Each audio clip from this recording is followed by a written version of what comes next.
परम सत्कार्यो गुरु प्यारी सात संगत जी, राधा स्वामी जी।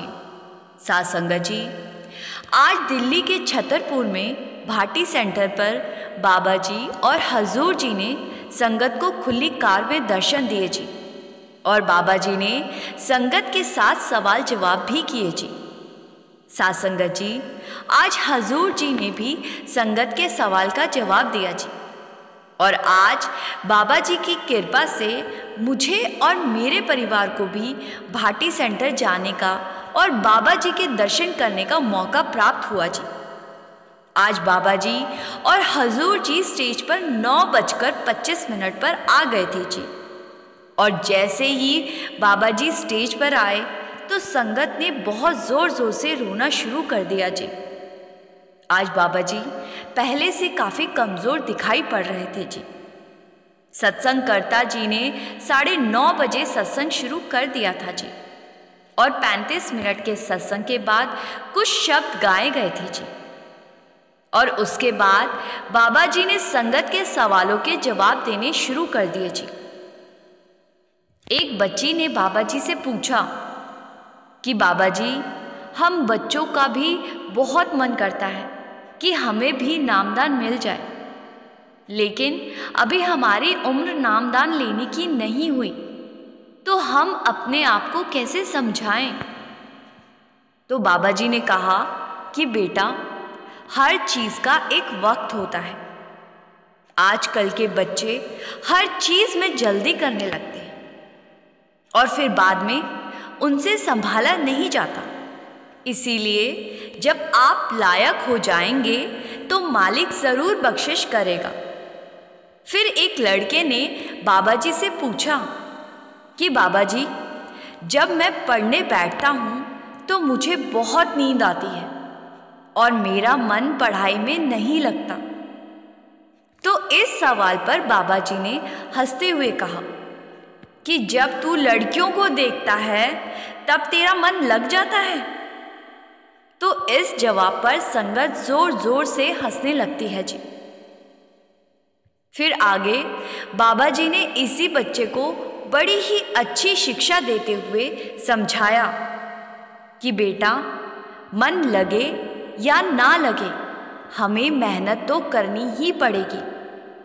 अगर आज पढ़ाई में मेहनत कर लेगा तो आगे सारी उम्र मौज करने के लिए मिलेगी, और अगर आज मौज मेला करेगा तो आगे चलकर दूसरों का मोहताज बनना पड़ेगा। फिर एक लड़की ने बाबा जी से पूछा कि बाबा जी, मैं 2 साल से नीट की तैयारी कर रही हूँ, लेकिन मुझे सफलता नहीं मिली। सात संगत जी, नीट का पेपर डॉक्टरी की पढ़ाई के लिए एडमिशन लेने के लिए दिया जाता है जी। तो जब लड़की ने इस बारे में बाबा जी से पूछा तो बाबा जी ने कहा कि बेटा, हमें किसी भी सूरत में हार नहीं माननी चाहिए। मेहनत करने वालों के साथ मालिक हमेशा होता है और एक ना एक दिन कामयाब कर देता है। इसीलिए आप हिम्मत ना हारें और कोशिश करते रहें। फिर यही लड़की बाबा जी से कहने लगी कि बाबा जी, मुझे बहुत गुस्सा आता है। तो बाबा जी ने इस लड़की को समझाया कि बेटा, गुस्से से तो बात हमेशा बिगड़ती ही है। गुस्से में इंसान ना जाने कैसे कैसे डिसीजन ले लेता है। इसीलिए हमें हमेशा नरम स्वभाव रखना चाहिए। फिर एक लड़की ने बाबा जी से कहा कि बाबा जी, मेरा सवाल आपसे नहीं है, हजूर जी से है। लड़की ने पूछा कि बाबा जी, आप हजूर जी से पूछकर बताओ कि उन्हें दिल्ली IIT में एडमिशन कैसे मिल गया था, क्योंकि मैं तो बहुत तैयारी कर रही हूँ और हर बार रह जाती हूँ। तो इस सवाल पर संगत बहुत ज़ोर ज़ोर से हंसने लगी थी, और बाबा जी और हजूर जी भी ज़ोर से हंसे थे। फिर बाबा जी ने साथ में बैठे हजूर जी के कान में इस सवाल को पूछा। तो हजूर जी ने इस सवाल के जवाब में कहा कि मेरे पिताजी बहुत स्ट्रिक्ट थे। ये सुनकर फिर से संगत हंसने लगती है जी। फिर एक भाई ने बाबा जी से पूछा कि बाबा जी, मैं नेपाल से हूँ और मुझे आपसे नामदान लेने की बड़ी इच्छा है। तो बाबा जी ने कहा कि बेटा, आप बड़ी खुशी से ले सकते हो। जब नामदान होंगे तो ज़रूर आ सकते हो। फिर इस नेपाल वाले भाई ने कहा कि बाबा जी, मैं आपको 2 लाइन शब्द की सुनाना चाहता हूँ। तो बाबा जी ने हाँ में सर हिला दिया। तो इस भाई ने बड़ी ही प्यारी आवाज़ में शब्द सुनाया जी, मीत लगी तुम नाम की। और ये शब्द सुनकर सारी संगत मोहित हो गई थी जी। फिर इस भाई ने कहा कि मेरी पत्नी और मुझे नामदान की बख्शिश ज़रूर करना चाहिए। फिर एक लड़की ने बाबा जी से पूछा कि बाबा जी, जब मैं भजन सिमरन पर बैठती हूँ तो कोई मेरा गला दबाने लगता है। तो बाबा जी ने समझाया कि वो काल है, इसीलिए आप भजन सिमरन करते समय अगर बीच में उठ जाओगी तो काल को और ज़्यादा बढ़ावा मिलेगा। इसीलिए आप किसी भी सूरत में भजन सिमरन को बीच में ना छोड़ें। फिर यही लड़की बाबा जी से कहने लगी कि बाबा जी, बचपन से ही कोई मेरा गला दबाता है तो मैं क्या करूं?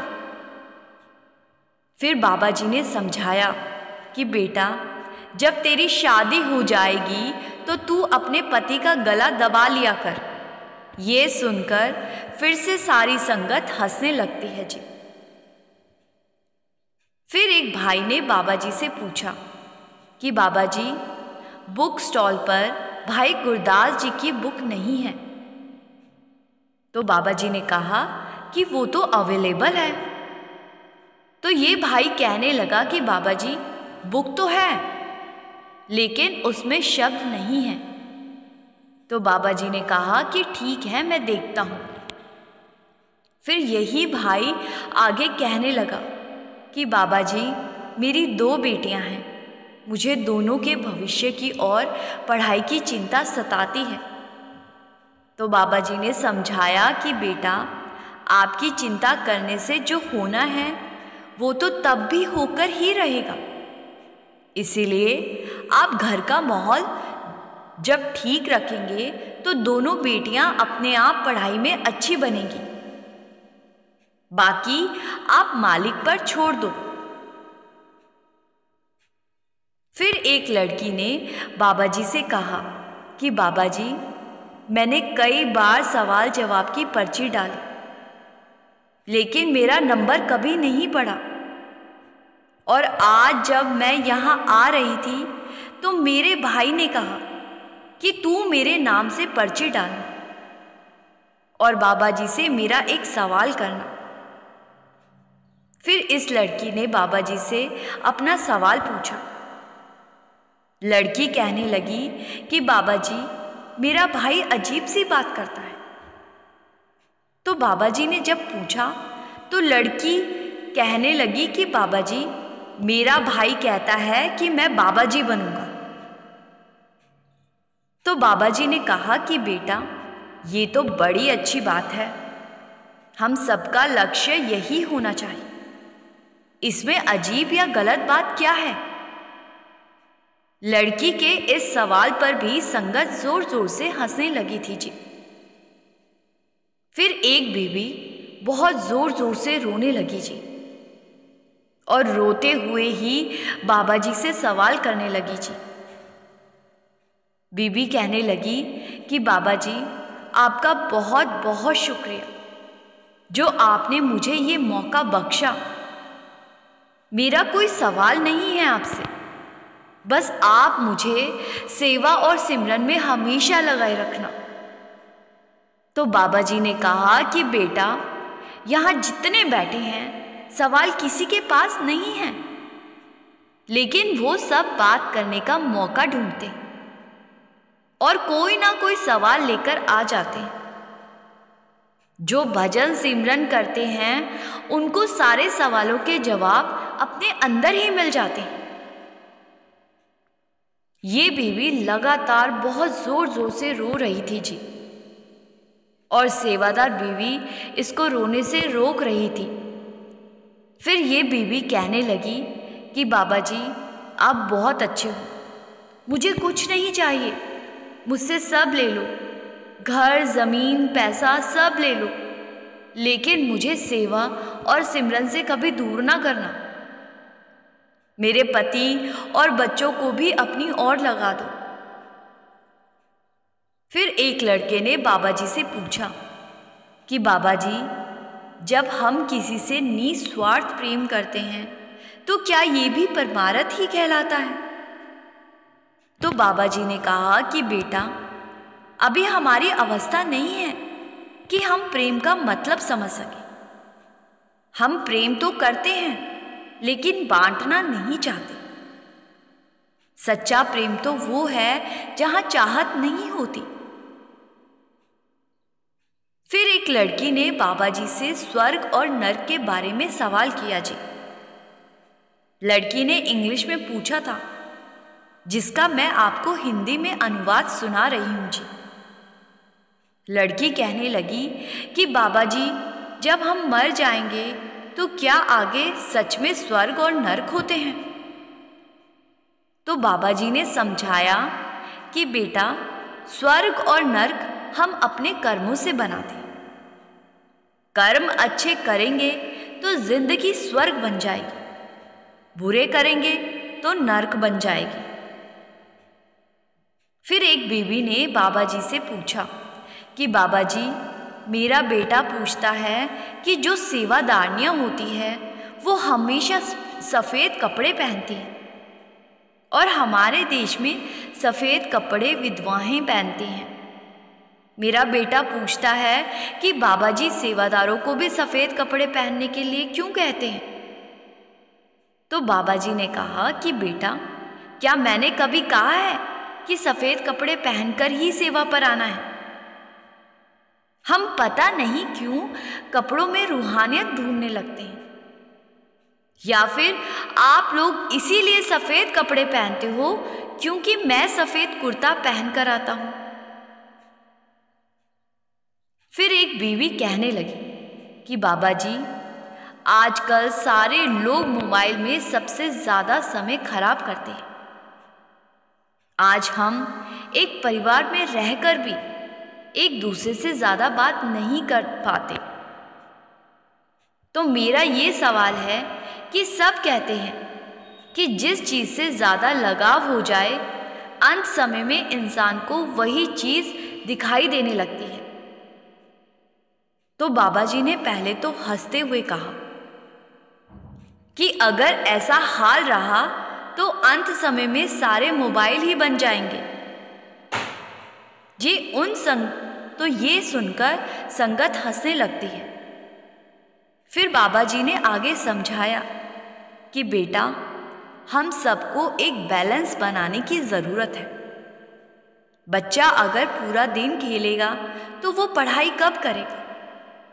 ऐसे ही हमें हर चीज़ का एक टाइम फिक्स करना चाहिए। आज मोबाइल हमारी ज़रूरत तो है, लेकिन हम मोबाइल के इतने आदी हो चुके हैं कि हम मोबाइल के मोहताज बन गए हैं, और ये बात बिल्कुल गलत है। मोबाइल को ज़रूरत के हिसाब से इस्तेमाल करना चाहिए जी। सासंगत जी, इसके बाद बाबा जी और हजूर जी स्टेज से चले गए और 10 मिनट के बाद फिर से ओपन कार में संगत के बीच संगत को दर्शन देने के लिए आए जी। आज दिल्ली भाटी सेंटर में 1.5 लाख के आसपास संगत थी जी, और बाबा जी को सारी संगत को दर्शन देने में 35 से 40 मिनट का टाइम लग गया था जी। इसके बाद संगत पंडाल से बाहर जाने लगी और पंडाल के गेट पर संगत को प्रसादी भी दी गई जी। और संगत ने अपनी श्रद्धा अनुसार सेवा भी डाली जी।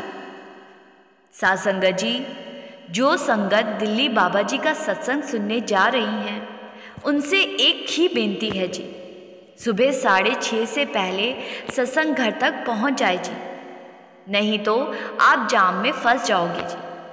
आज मैं सुबह 5:30 बजे अपने घर से निकली थी जी, और 6 बजे हम सेंटर के अंदर पहुंच गए थे जी।